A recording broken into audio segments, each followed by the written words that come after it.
புனித யோவான் எழுதிய தூய நற்செய்தி அதிகாரம் 15 இறைவார்த்தைகள் 18 தொடக்கம் 21. அக்காலத்தில் இயேசு தம் சீடரை நோக்கி கூறியது, உலகு உங்களை வெறுக்கிறது என்றால் அது உங்களை வெறுக்கும் முன்னே என்னை வெறுத்தது என்பதை தெரிந்து கொள்ளுங்கள். நீங்கள் உலகை சார்ந்தவர்களாக இருந்திருந்தால் தனக்கு சொந்தமானவர்கள் என்னும் முறையில் உலகு உங்களிடம் அன்பு செலுத்தியிருக்கும். நான் உங்களை உலகில் இருந்து தேர்ந்தெடுத்து விட்டேன். நீங்கள் உலகை சார்ந்தவர்கள் அல்ல, எனவே உலகு உங்களை வெறுக்கிறது. பணியாளர் தலைவரை விட பெரியவர் அல்ல என்று நான் உங்களுக்கு கூறியதை நினைவில் வைத்துக் கொள்ளுங்கள். என்னை அவர்கள் துன்புறுத்தினார்கள் என்றால் உங்களையும் துன்புறுத்துவார்கள். என் வார்த்தையை கடைப்பிடித்திருந்தால் தானே உங்கள் வார்த்தையையும் கடைப்பிடிப்பார்கள்.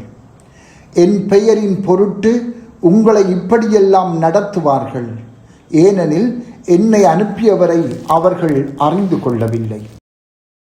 சிந்தனை: யாரும் தான் வெறுக்கப்படுவதை விரும்புவதில்லை.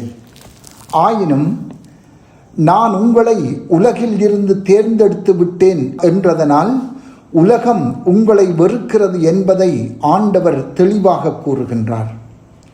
உலகம் உங்களை வெறுக்கக்கூடும் என்றோ அல்லது உங்களுக்கு ஏதேனும் அநீதி நேரிடக்கூடும் என்றோ அவர் கூறவில்லை. மாறாக உலகத்தில் இருந்து தாம் தேர்ந்து கொண்டவர்கள் உலகத்தால் வெறுக்கப்படுவார்கள் என்று அவர் தெளிவாகவும் உறுதியாகவும் அறிவிக்கின்றார். இது நமது நம்பிக்கையின் முரண்பாடுகளுள் ஒன்று. கிறிஸ்துவில் வாழும்போது அவரிடம் இருந்து அன்பையும் அதே வேளையில் உலகத்திடம் இருந்து வெறுப்பையும் துன்புறுத்தலையும் நாம் எதிர்கொள்ள வேண்டும். இது ஓர் ஆழமான உண்மையை எமக்கு வெளிப்படுத்துகின்றது.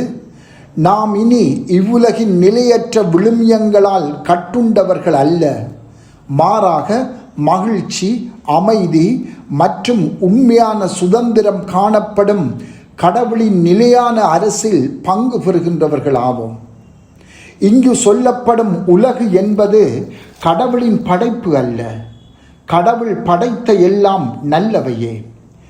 இங்கு சொல்லப்படும் உலகம் பாவத்தில் சிக்கிக்கொண்ட வீழ்ச்சி அடைந்த ஆன்மீக ஒழுங்கை பிரதிபலிக்கின்றது. எனவே உலகத்தைச் சேர்ந்தவர்கள் என்று சொல்லப்படுபவர்கள் யாரெனில் அதிகாரத்தை அதிகாரத்துக்காக தேடுகிறவர்கள், செல்வத்தை தம் சுயநல நிறைவுக்கான ஒரு வழியாக பார்க்கின்றவர்கள், தம்மை திருப்திப்படுத்திக் கொள்வதற்காக சிற்றின்பங்களில் ஈடுபடுகின்றவர்களாவர்.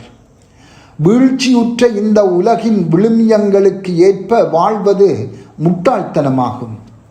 அது இறுதியில் எமது ஆன்மீக தாகங்களை திருப்திப்படுத்த முடியாத ஒரு மேலோட்டமான வாழ்க்கைக்கு வழிவகுப்பதோடு பேய்களின் பொறாமையிலும் வெறுப்பிலும் பங்காளிகளாக ஆக்கிவிடுகிறது. உலக பற்றுக்களில் இருந்து எம்மை விடுவித்துக் கொள்வது தொடக்கத்தில் கடினமாக இருக்கும். ஏனென்றால் உலக பற்று கொண்டவர்கள் தங்களை கட்டுப்படுத்த முடியாத ஆசைகளால் குருடர்களாகி விடுகிறார்கள். பாவம் என்பது வழுக்கி விழச் செய்யும் ஒரு பொறியாகும். அது உலகம் எங்களை ஏற்றுக்கொள்ள வேண்டும் என்பதற்காக சிறிய விடயங்களில் கூட விட்டு கொடுத்து சமரசத்துக்கு போகச் செய்வதோடு கிறிஸ்துவில் வேரூன்றி இருப்பதையும் இழக்கச் செய்யும். மக்கள் எவ்வளவு அதிகமாக பாவம் செய்கிறார்களோ அவ்வளவு அதிகமாக துன்புறுகின்றார்கள். ஆயினும் அவர்கள் துயருறும் அளவுக்கு பாவத்தின் மூலமே திருப்தியை தேடுகின்றார்கள்.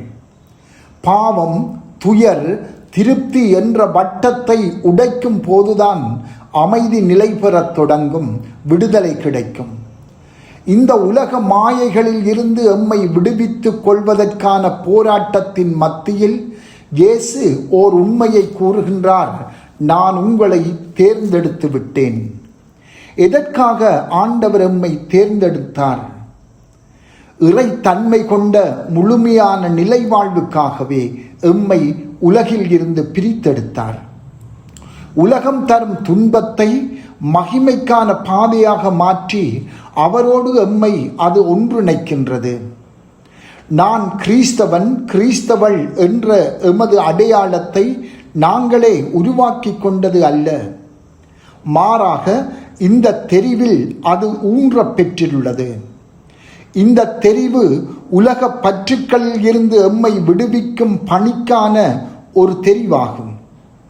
தூய்மைக்கும் உண்மைக்குமான இந்த பணி உலகின் பாவ இருளை வெளிச்சத்துக்கு கொண்டு வந்து மற்றவர்களை மனமாற்றத்துக்கு அழைப்பதால் தவிர்க்கப்பட முடியாத நிலையில் அது பகைமையை தூண்டுகின்றது. ஆயினும் இப்பணியின் இறுதியில் மகிழ்ச்சியே, அமைதியே வெற்றி கொள்ளும். கடவுளால் நாம் தேர்ந்தெடுக்கப்பட்டவர்கள் என்பதையும் உலகத்தில் இருந்து அழைக்கப்பட்டதனால் உண்டாகும் விளைவுகளையும் இன்று சிந்திப்போம்.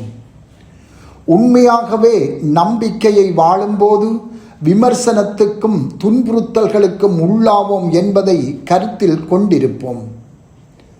செபம்.